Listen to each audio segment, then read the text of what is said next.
Hello, Assalamualaikum warahmatullahi wabarakatuh. Alhamdulillah, Alhamdulillah, I am finally back here in the city of Riyadh. MashaAllah, sobrang na-miss ko ang lugar na to. Actually, kakabalik ko lang from 2 months vacation in the Philippines, and prior to my vacation, I was in Jeddah for about 7 months kasi doon ako na-assign. So, yes, kakabalik ko lang dito sa Riyadh at sobrang na-miss ko ang lugar na to. And something surprised me kasi nag-start na pala yung Metro City Bus, yung tinatawag nilang Green Bus. This is actually the King Abdulaziz project for Riyadh Public Transportation, wherein yung dating orange bus, orange Sapco bus na nag-ikot sa Riyadh ay pinalitan na nitong mga green bus, mashallah. So dahil kakabalik ko lang dito sa Riyadh, na-miss ko rin ang Batha. Kaya sabi ko, let's go to Batha through this green bus. Kaya ito, sinubukan na finally. So maganda siya kasi bawat sakay mo, 4 years lang yung bayad. So it's either magbabayad ka through Apple Pay or sa ATM card mo or bibili ka ng card na pinoprovide nila.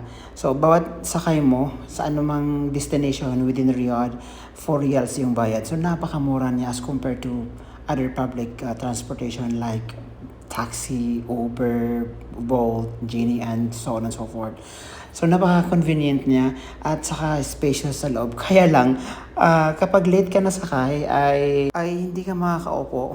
Tatayo ka na lang kasi napupuno yan siya ng mabilis. Ang dami kasing tumatangkilik ng transportation na to. So, mix dito yung mga bachelor, yung mga family, mga babae.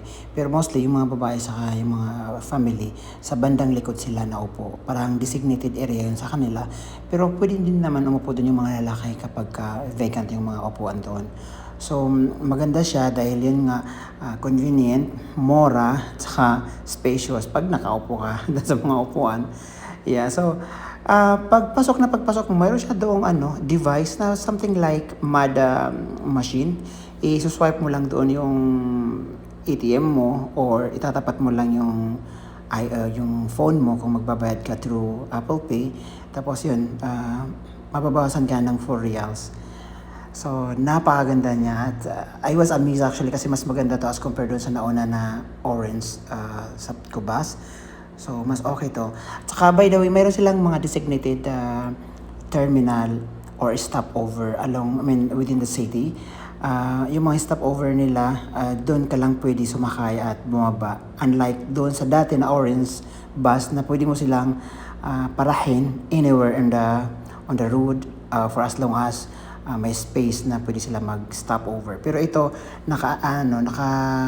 designated lang yung mga areas kung saan sila pwede bumaba at magpasakay ng pasahero. And some of those stopover ay may naka-install na waiting area or something like waiting shade kung saan pwede ka magtambay sa loob while waiting for your bus. At maganda siya kasi the aircon sa loob. Mayroon ding parang ATM machine doon kung saan pwede ka bumili ng ticket, ng card or magbayad ng pamasahe mo na 4 reals per trip. So overall, mas maganda itong green bus na to as compared to the old one which is the orange Sapco bus. Although almost the same lang sila ng pamasahe pero mas spacious itong green bus na to tsaka mas accurate yung timing nila. So kapag sinabi doon, mayroong kasing mga mayroong mga screen doon sa bawat waiting area kung saan nakasulat doon kung ilang minuto bago pa dumating yung bus. So kung ano yung nakasulat doon, exactly the same time darating yung bus talaga. So mas accurate siya, mas maganda. I was told na nag-start na rin ito. Mayroon na rin ito sa Eastern Province. But I hope mayroon magkaroon din sa Makkah region, sa Jeddah at sa Medina and to other places in Saudi Arabia, inshallah. Assalamualaikum and thank you for watching.